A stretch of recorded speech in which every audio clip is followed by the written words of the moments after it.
It's the E-commerce Master Plan podcast. Here to help you solve your marketing problems and grow your e-commerce business. Cutting through the hype to bring you inspiration and advice from the e-commerce sector and beyond. Here's your host, Chloe Thomas. Hello and welcome to this episode of the E-commerce Master Plan podcast. I'm Chloe Thomas, the creator and host of this award-winning show. Yes, we have a shiny plexiglass award. Yes, we do. And it's my aim every episode to help you find ways to improve your e-commerce business. So thank you very, very much for tuning in. We have a bit of an awesome episode coming up for you today. I'm talking to a guy who once upon a time was Senior Vice President of Marketing, CRM, Analytics and Demand Management at Overstock, the massive American marketplace / retailer. And admittedly, he was doing that a few years ago, but he was doing it in a very turbulent, interesting 6-year period where they took, for example, SEO from 0 to 300 million in sales. He covers some really interesting angles. We talk a bit about the SEO. We talk about taking the team on major changes and major journeys. We talk about recruitment, about retention, some very cool tips around retention. And we talk about loyalty. And then his top tips are very, very cool as well. So definitely worth listening right to the end. Oh, when he's got a free offer for you guys, which I think you will be very interested in, especially if SEO is something you're looking at and page speed is something you're interested in. Anyway, you'll find out about that at the end of the episode. For now, though, before we meet up with Geoff, please do check out the sponsors. This podcast is brought to you by Klaviyo, the ultimate e-commerce marketing platform for email and SMS messaging. Whether you're launching your e-commerce business or taking your brand to the next level, Klaviyo gives you the tools to get growing faster. That's why it's trusted by over 38,000 e-commerce brands. Build your contact list, send emails that pop, and create marketing moments that build valuable customer relationships over any distance. Get started for free today. Visit klaviyo.com/masterplan to create your free account. That's klaviyo.com/masterplan. Did you know that e-commerce visitors who search can convert between 4 to 6 times more than the others? And that 50% of your e-commerce turnover can be generated by users who search? Turn your search bar into a powerful sales weapon and install DoFinder, an advanced site search technology that can help you increase your online sales up to 20%. Don't believe it? Well, go to dofinder.com/masterplan to sign up for a free 30-day trial and join the 5,000 plus e-commerce sites around the world that already use it.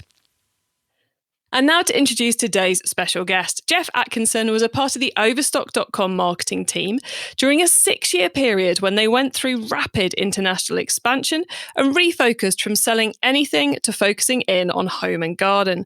During that time, he went from lowly email marketing manager to senior vice president of marketing, CRM, analytics, and demand management. Hello, Geoff. Hi, Chloe. Thanks for having me on.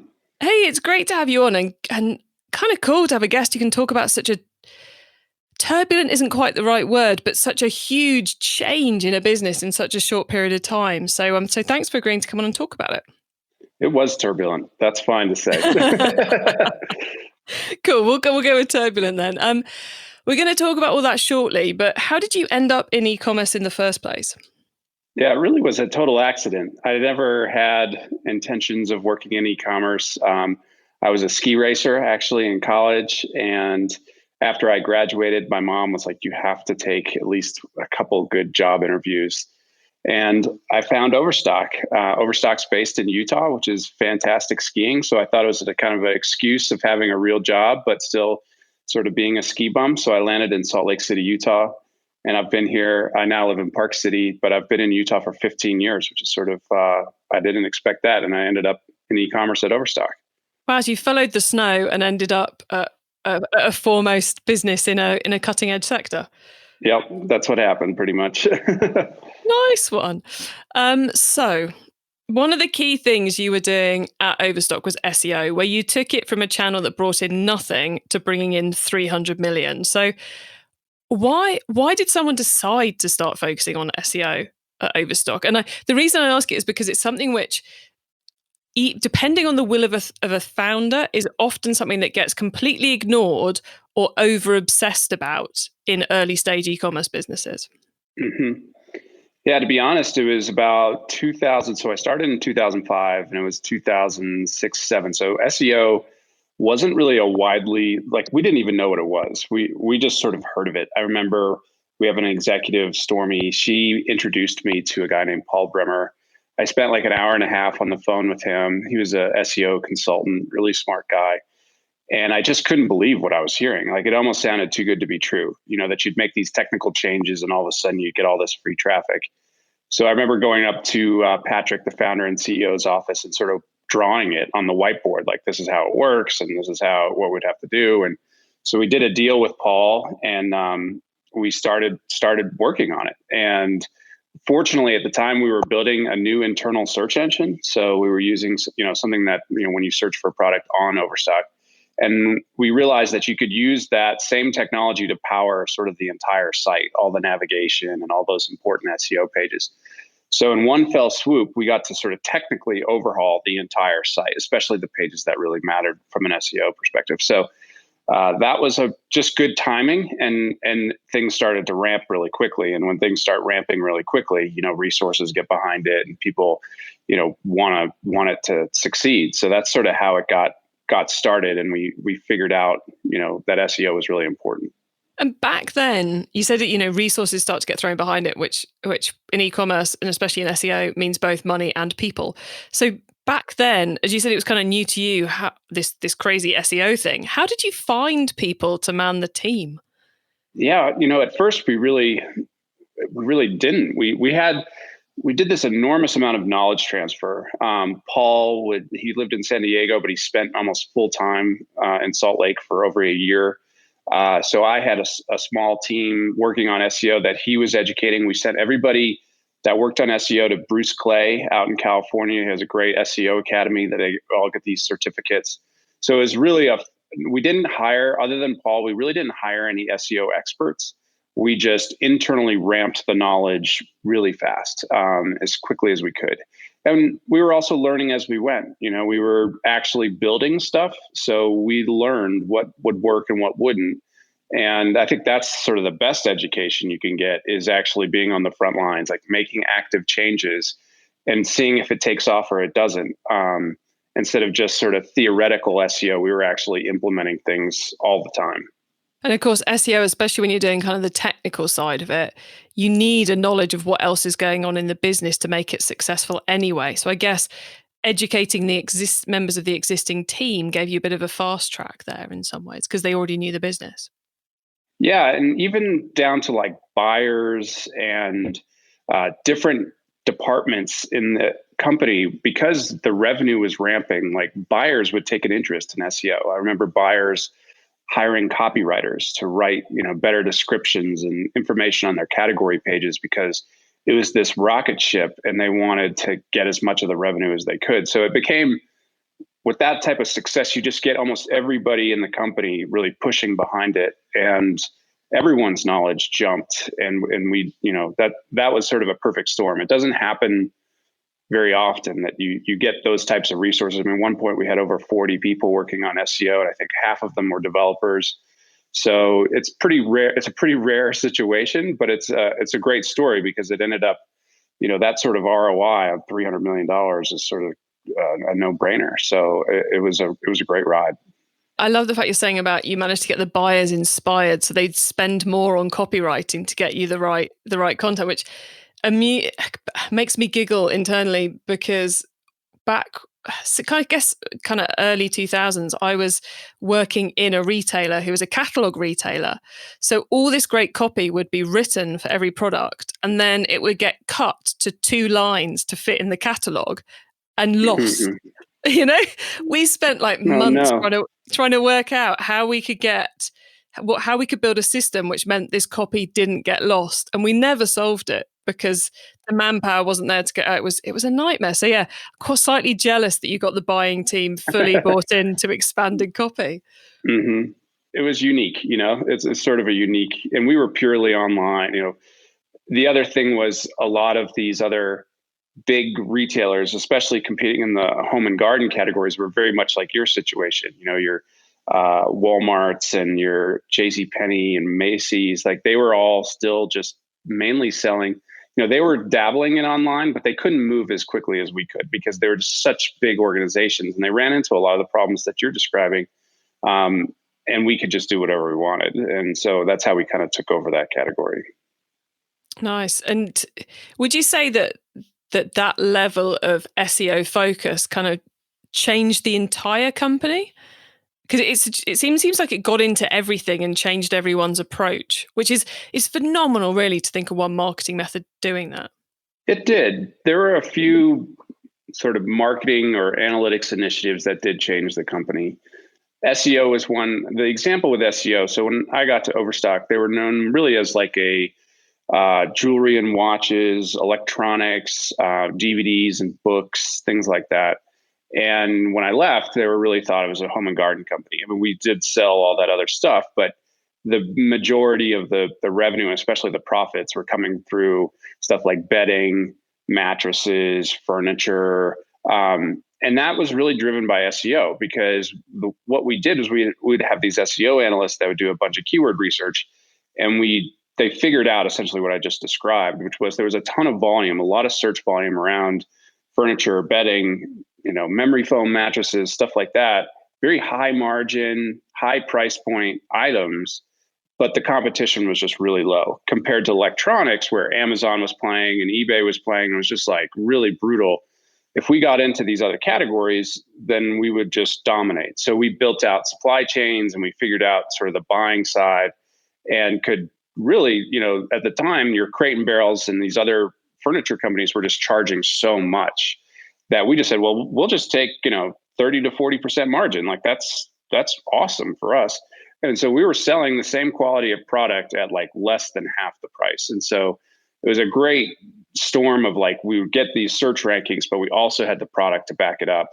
And that's how the company kind of shifted into this home and garden category because of keyword research, which is, I describe that a lot to our customers about how it's much easier to satisfy demand that's already out there than it is to sort of take a product idea and sort of try to stuff it down people's throats. And that's really all we did. Was we just found that there was an enormous amount of demand online for furniture and home and garden, and we built out a supply chain and a SEO strategy to satisfy it, and whoosh, there it went.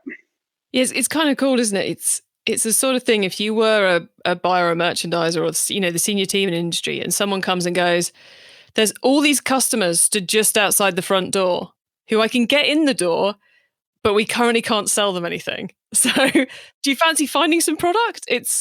We hear a lot about small companies identifying kind of that kind of scenario and creating a business around it, but it's not often we hear of a large or an existing business doing that total pivot. Mm-hmm. Yeah, and it started as a series of little small pivots, and then we realized the power of it. I think Amazon and eBay, just the nature of eBay, lends itself to this sort of demand fulfillment.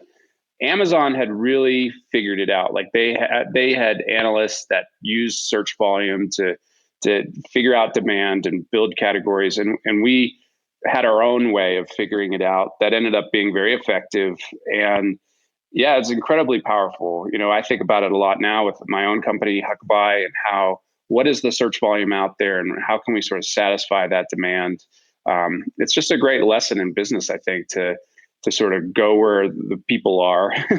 And there's data out there, thanks to Google, about where the people are, what they want, and fulfilling that demand versus just inventing sort of something. And you mentioned jewelry as being one of the earlier categories. And I think jewelry is one of those examples of somewhere where even if there is the demand, it's hard to get in front of them because and to a large part, the internet works on words, and it's very hard to put the right piece of jewelry in front of the right person based on words. I think that's a really good point. Yeah, jewelry is tough. It has sort of gotten quite commoditized. I say like specifically watches have gotten very commoditized.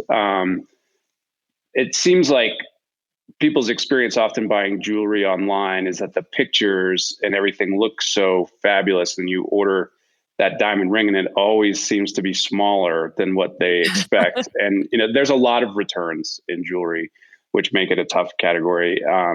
But I think that's a good observation, Chloe. Yeah, I worked on a jewelry business a while back, and we could buy traffic quite easily. We could get traffic quite easily, but getting it to convert was really difficult because one person's silver jewelry, what does that even mean? One person is searching silver jewelry and they want to spend thousands on a ring, and another person's searching silver jewelry and they want to spend 10 quid on a necklace. Right. And it's yeah, just so difficult. And even if you kind of niche it down into amber or a gemstone and a silver amber pendant, that's still a hugely diverse range, which you just cannot get to with keywords. So yeah, whenever everyone mentions jewelry and search, I'm like, yeah, I get why you weren't selling that. Yeah. But the reason I bring it up though is because, like you said about chasing the audience that's already there and satisfying them, often there are products which is just really hard to do online because you can't find the audience even if they exist. Yeah, I think that's true. What's interesting though is some of these categories, like mattresses, are a great example. You would think that, and I'm guilty of this as well, but it is a purchase that you're on for, a third of your existence. And yet people feel totally comfortable just ordering a mattress online. And if you look at all the mattresses here in the States, there's like got to be a dozen startups that are sold, and they're funded through the roof. And for some reason, and for Overstock, it was a major category. I remember we ranked number 1 for mattress and memory foam mattress and all these great keywords.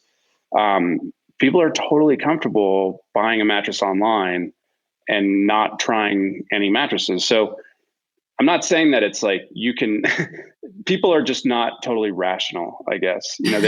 They make if the packaging looks great and the advertising's great, like Lisa Mattress is incredibly successful here in the States. People will make sort of irrational decisions around some of these things. Like I can't say I had the same problem with jewelry. I was amazed at how much jewelry we sold at Overstock, and our conversion rates were actually pretty good, especially sort of engagement, sort of standardized product, I think made it easier. And we've spent a lot of money too on, and it's amazing how this has developed, but on imagery and video and just how well you could make a product page almost be similar to an in-store buying experience. I know there's jewelry sites now that'll actually, you take a picture of your hand and you can actually try things on, you get perspective. So I do think those investments have come a long way to make people feel more comfortable buying online. And that's just going to keep ramping and ramping and ramping. So that's been interesting to see. And now with COVID, everyone's almost forced to buy online. And I don't think that behavior is going to immediately just swap back after it's over. I think we're going to sort of have learned this behavior over a year and just feel more comfortable with it. If you were buying in stores a ton before, you're now forced to buy online, and you're probably much more comfortable buying online after this year. It's kind of forced people to take that first step, and they're going, oh, actually, this is quite handy. And if you think kind of like the two big barriers I would assume for people for doing more shopping online is, number one, feeling comfortable buying online. Well, they've been forced to do that, so that's kind of been dealt with. And the other one is is the delivery process. Will I be in for the package? And the huge move to working from home. Well, everyone's in, always in. Home all the time. Yeah, we're here. We're here all day. So yeah, I think it's going to be very interesting to see what happens next year and post-pandemic, whenever that happens. But I don't think we're going to see that much moving back. But rather than us extrapolate against the future, we've talked about there being a huge growth in the SEO from 0 to 300 million. We talked about it was a turbulent 6 years. I think when there's that much growth, the marketing it's difficult, but you find your way. The products, finding the right products and streamlining those processes is difficult, but you find the right way. One of the things which companies often fall over on is the hiring process.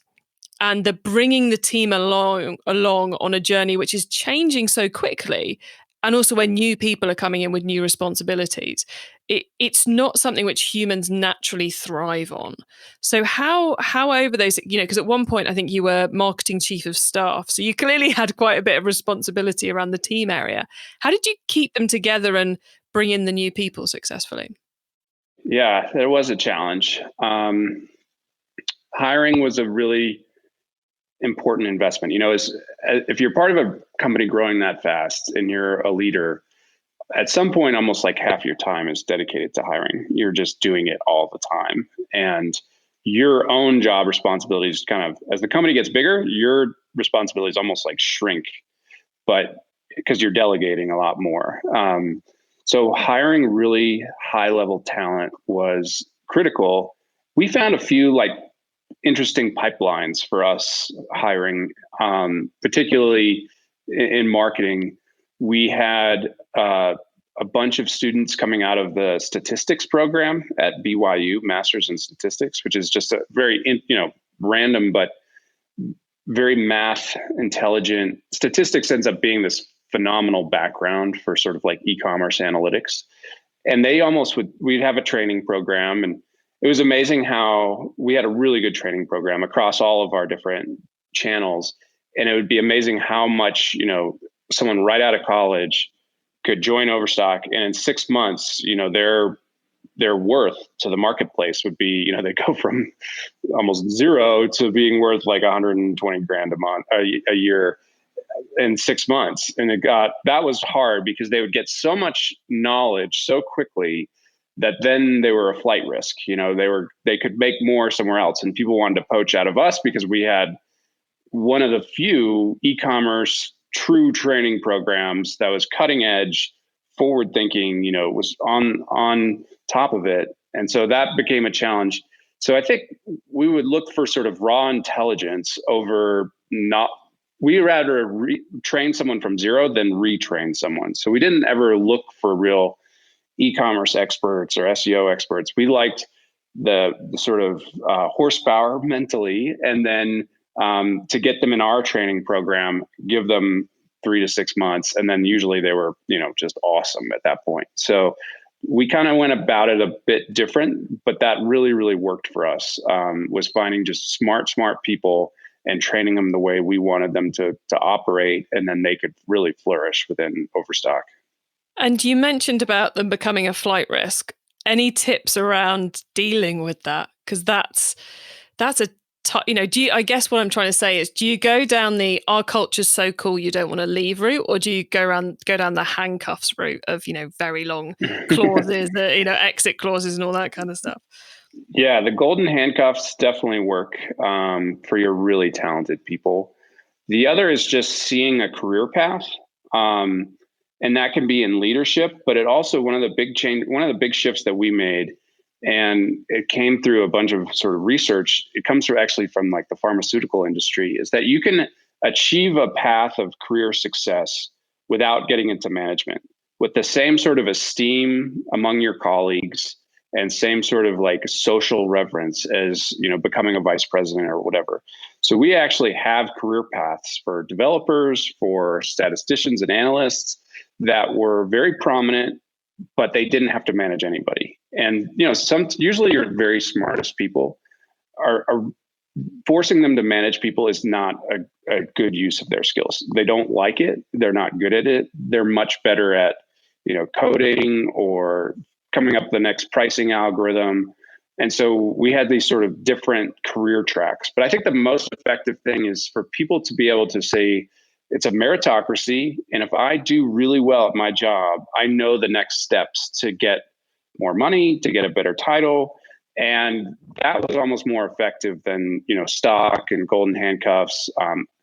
Cool culture, that either kind of comes about naturally, I think, and with some investment or not. I'd say though, the career path thing and sort of those tracks towards a bigger and better career outside of management was really effective way to keep people around. Because often in a business that's expanding so much and taking we'll hire people at the bottom level and teach them to get them spot on. Often the problem you come up with is, well, the only way to go up is to manage people. And that's a pyramid, which gets thinner and thinner and thinner and thinner. So there aren't as many, if you've got people at grade 1, there aren't as many spaces at grade 2. So if people can see a kind of like I don't have to manage someone, but I can still take a step on, that must make a huge difference in how much they want to stick around. Partly because you've got people you don't want to be managing, you want them to be doing anyway. But yeah, it was effective, and it got very competitive too, which I love. I come from an athletic background, and it got, because all the numbers and everything was very out in the open, you could see exactly how a team or an individual was performing on any given day. And so because everything was out in the open, it just got a very competitive nature that drove people to really want to win. And that's what you need to kind of fuel that kind of growth. Yeah, you want everyone to be pushing and pushing and pushing, and to know the rewards there when they get there. It's a very powerful way to keep them on, but also to get them delivering those targets. Mm-hmm. Now, the last thing I wanted to talk to you about was loyalty, which is something which seems to be cyclical in e-commerce, in that it kind of disappears and everyone stops talking about it. And then we're all talking about it. And then it goes away again for a few years and it comes back. And obviously, running a loyalty club way back when at Overstock was very early on to be doing it. But it seems to be a topic which people are talking about more and more and more at the moment. I think partly because many companies have seen huge growth in first-time customers over the months, the spring and the summer months this year, and they're now desperately trying to work out how they get them to stick around. Yeah. Any key advice around loyalty clubs?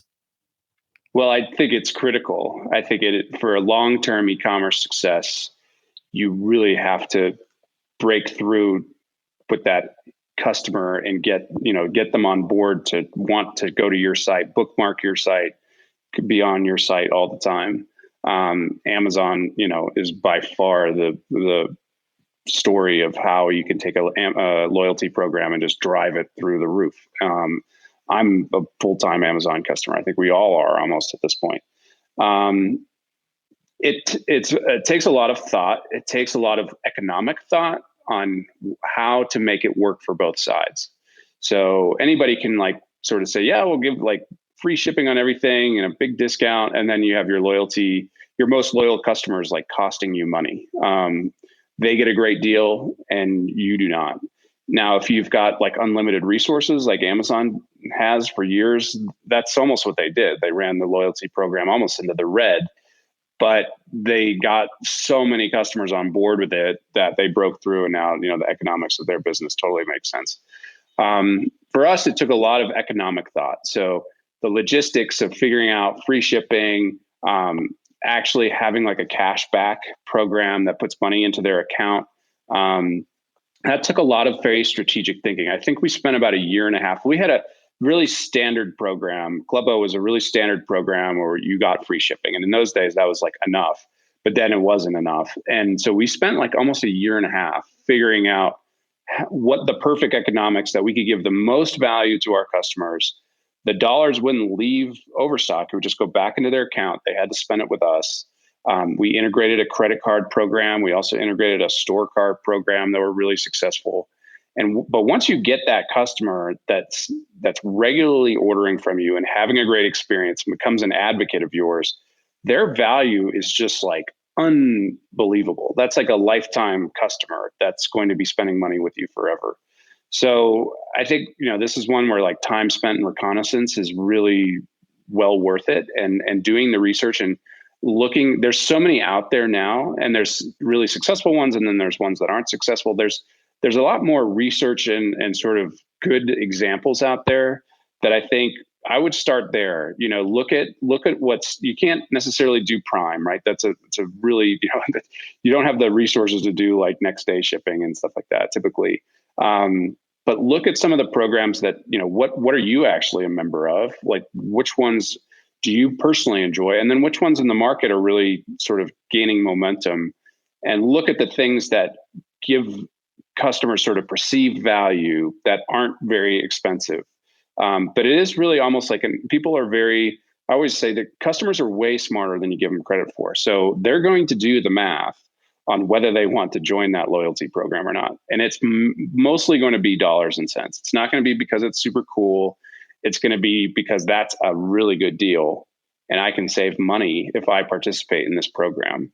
And so I think that time looking at other examples and thinking about is it a compelling enough event for someone to join and actually use it? That is time really well spent trying to figure out what your loyalty program should be.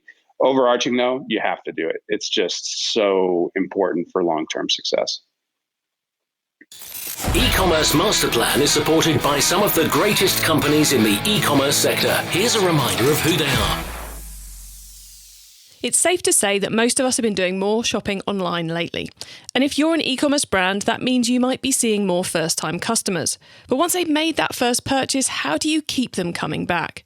Well, that's what Klaviyo is for. Klaviyo is the ultimate email and SMS marketing platform for e-commerce brands. It gives you the tools to build your contact list, send memorable emails, automate key messages, and more. Way, way more. Whether you're launching a new business or taking your brand to the next level, Klaviyo can help you get growing faster. And it's free to get started. Visit klaviyo.com/masterplan to create your free account. That's klaviyo.com/masterplan. On average, 15% of searches on online shops return 0 results, but only 1.3% of searches made through DoFinder are not returning results. Knowing that, what are you waiting for? Get your DoFinder 30-day free trial and start offering a better search experience. It can be implemented on all e-commerce platforms such as Shopify, WooCommerce, EKM, Visualsoft. Neil Patel includes DoFinder among the most powerful tools to increase e-commerce sales. Don't hesitate and go to dofinder.com/masterplan to install it in only 5 minutes without coding. It's time for the top tips round. Okay, I love this section because it gives me and our listeners some really quick ideas for taking our businesses to the next level. So, Geoff, you ready for the top tips? I'm ready. Cool. Here we go then. The book top tip. If everyone listening to this podcast agreed to take Friday off and read a book to make their business better, which book would you recommend? Yeah, I'm not a great big reader, so this isn't but we actually have a book club going on at Huckabye right now, and there's a book called The Challenger Customer, and I found it to be incredible. We just hired a new VP, and he has this book that he's used for the last 3 years at his previous company, The Challenger Customer. It's a little bit more around like, it's a sales book, but it's very heavy in marketing. It sort of shows the blurred lines. But it talks a lot about how customers act today, and which is so much different than how they acted, even 3 years ago. So it's a very sort of cutting edge book about how customers behave and how they actually buy today. So that's one that I'd recommend, especially if you're in, if you have a high price point sale. I think it's an important book. Cool. And you mentioned there that you have a Huckabye book club. I'm assuming that's like an internal team thing where you all read the same book and then discuss. Would I be right? Yeah, it started as just within sales and marketing, but now, and it's still that, like that's the focus of the book is sales and marketing, but anyone can participate. And it's amazing how, so we actually had it last night, and it's amazing how when you all are reading a book that's really smart and you're not specifically talking about Huckabye, but Huckabye naturally gets brought into it. So it's almost like gives you this excuse to sort of think and talk about Huckabye in a very smart and intelligent manner. The ideas that are coming out of this book club are just like amazing. We've only been doing it for 2 weeks now. We've had 2 awesome meetings. So yeah, so far so good. I think we'll keep this going.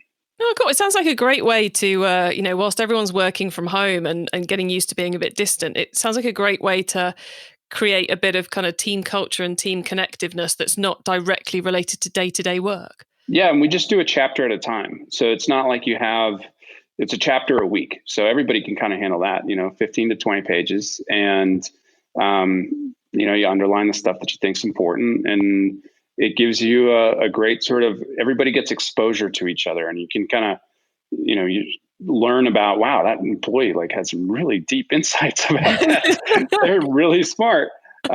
So yeah, it's just a cool moment for everybody to kind of get together. Oh, I love it. A little bonus tip there for everyone listening. Yeah, my dumbed down book recommendation is a book club instead of a book. I don't read a ton, so there's nothing dumbed down about that at all. I think that's a great idea. Okay, the traffic top tip. Which marketing method do you either prize above all others or think doesn't get the press it deserves? Yeah, this is a funny tip. I am totally shameless when it comes to discounting. Everybody like says, "Oh, discounting is going to affect the brand," and all the research and all the stuff that we learned at Overstock is just the opposite. That heavy discounting is extremely powerful, and coupons are extremely powerful. We spent probably more time than almost any other company on testing coupons and discounts and all those things. People are very rational. People are very smart. People love to save money. In terms of getting clicks and driving revenue, there's almost no more effective way. And every time I've participated in other e-commerce companies, and they're so concerned about the brand and this and that, and it's just such garbage. It just really is. At some point, every brand is going to have to discount their goods to get them off unless they're just dumping them in just throwing them all away. You just have to. So whether it's Rolex or it's Tiffany's or whoever, you're going to have to discount at some point. You might as well do it early to get better margins on it than doing it really late. And it's not going to hurt your brand. Every brand discounts. So it's just, that's something that I learned that I always sort of like laugh at when I hear this. It's always a discussion. I'm sure, Chloe, you've heard it 1,000 times too, that, it's going to really hurt my brand and this and that. I just say, just do it and you'll love the revenue. But what always surprises me is that people often are worried more about the brand than they are about the margin, which I just or the actual dollars. And yeah, the dollars are like the inventory issues of not discounting. That mentality can lead to some really bad fundamentals within the company that end up causing huge inventory issues, all sorts of fundamental problems. But I agree. Yeah, it's just sort of a math equation, and it drives traffic. It really does. As I think about discounting, I was going to say non-SEO email is a really, really important channel for e-commerce. I'd say at Overstock, it was just as important as SEO was email marketing, and nothing drives traffic through email marketing like discounting and coupons. And it's just a necessary. I don't even call it an evil. I think it's a great thing. Just leverage it and embrace it and be smart about it. Cool. Okay. The tool top tip, maybe a collaboration tool, a social media plugin, a phone app, or just a way of working. Is there a cool little tool you use that makes you and your team more efficient from day to day? This is another one where I don't have like the best answers. We use Slack like religiously at Huckabuy. So that's probably our top tool. Within the SEO industry, there's so many cool tools out there, and a few that Huckabuy are actually building. But Google has a great tool called Lighthouse. The page speed is becoming a really important topic. Google's doing a huge algorithm update called the Page Experience Update in 2021. And so page speed is going to be like extremely important. And they actually have a great tool plugin called Google Lighthouse that actually really analyzes page speed. And it's a very important SEO tool. And Huckabuy is actually betting on this algorithm update quite heavily and building a product around it. So I think about that. We use that tool a lot, and we use it. Our customers use it a lot to sort of get prepared for this algorithm update. Cool. And then the growth top tip. If you met someone today who's focused on growing their e-commerce business from 100 orders per month to 1,000, what would be your number one tip for them? I would probably say if it needs to happen quickly, email and discounting. Thinking about email is such an effective way to get to know your customer very quickly. You can send out an email every day and figure out the response. So you can ramp email very, very quickly and also learn what your customer wants, what's effective, what drives traffic, what your messaging should be, all these really healthy things. So our first big growth spurt at Overstock was through email. That channel went from like 50 million to like 250 million. So I would say that it happened really quickly. I'd say that, and then pure branding. Like, I know TV is unbelievable. I know that's like probably not happening for a lot of customers, but branding through display ads, but lots of impressions is a really great way to ramp the business. Love it. Well, look, Geoff, we've mentioned a couple of times Huckabuy, and I'm sure the audience are now going, "What's Huckabuy? How are they betting on the Google algorithm change? Do they have the secret for page speed? Tell me. So, could you please tell us a bit about Huckabuy and what you're up to at the moment, please? Yeah, of course.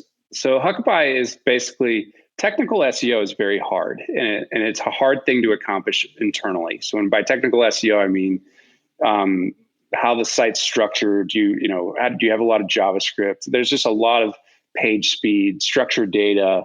Technical SEO is really, really important, and it's very, very hard to do internally.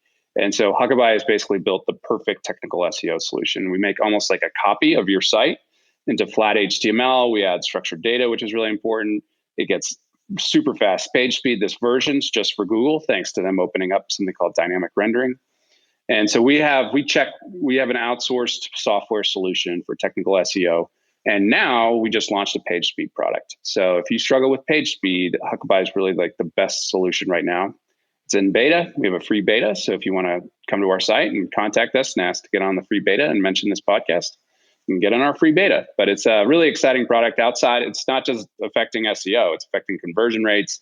Page speed's an issue. That's going to become a huge issue in 2021 because of this Google algorithm update that they've talked about for over a year now. So they pushed it back because of COVID, saying that it's going to affect the economy. So I think it's going to be a big one. So we've built this product around that update. And there's a free beta going on right now that your listeners can participate in. Very cool. Thank you for that, Geoff. And I would say anything which Google tells us they're going to do in advance, we should pay attention to. I would agree with that. Because that's not something they like to do. Okay. Geoff, thank you so much for coming on the show. The tips and tricks you gave us about growing Overstock were brilliant. The top tips were brilliant. And that offer to test out your page speed tool, I'm sure you're going to get some people taking you up on that. So thank you very much for being on the show. Thank you, Chloe. It was a pleasure.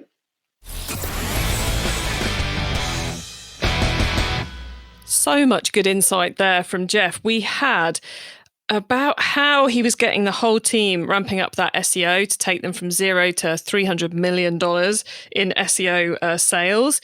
And then just those amazing things around how to go about hiring and training, hiring for intelligence and then giving them the skill set you're after. Because, we may be, a decade or so on from when he was doing all of this, but we still have that skills gap at the moment. And from my experience of hiring, if you hire for someone who's clever and who's going to pick it up quickly, it's so much easier. And then, that staff retention tips, I love that. The idea of having a clear career path that doesn't involve managing people sounds like heaven to me. And then about the long-term success of loyalty, that loyalty is so essential, which I think so many e-commerce businesses have seen that huge uplift in customers over the last couple of months, the most of this year. The key right now for me, I think the key in Q4 is finding ways to keep them, to get those people who bought from you in the summer to buy again for Christmas, and then to make sure they stick around with you going into 2021 and beyond. So I hope you found that a useful session. You can get your hands on the notes from today's show, including the top tips, links, details of that great free offer that Geoff mentioned, by heading to ecommercemasterplan.com/podcast. And there you can also add yourself to our email list so you won't miss out on any of the other things I share in the email lists to help you improve your business. Now, if you liked hearing Geoff say a few things about SEO and you're intrigued about what he said Huckabuy are up to, then I had Geoff on the Keep Optimizing podcast earlier this year, episode number 8, where we talked exclusively about the latest tips and tricks in SEO, including that big page speed dynamic rendering opportunity. So go and have a listen to Keep Optimizing podcast episode 8 if you want some more on that. Well, guys, thank you so much for tuning in to this episode of the E-commerce Master Plan podcast. It's so cool to see so many of you tuning in week after week. I really do appreciate it. Because the reason I bring you a new interview every week is because I want to inspire and help as many e-commerce business owners as possible to succeed and thrive with their businesses. So it would be I would consider it a massive favor to me if you would tell other e-commerce business owners you know about the show, because that way I get to help them too. I hope you have a great week. Keep optimizing. Thank you for listening to the E-commerce Master Plan podcast. Find out more at ecommercemasterplan.com/podcast.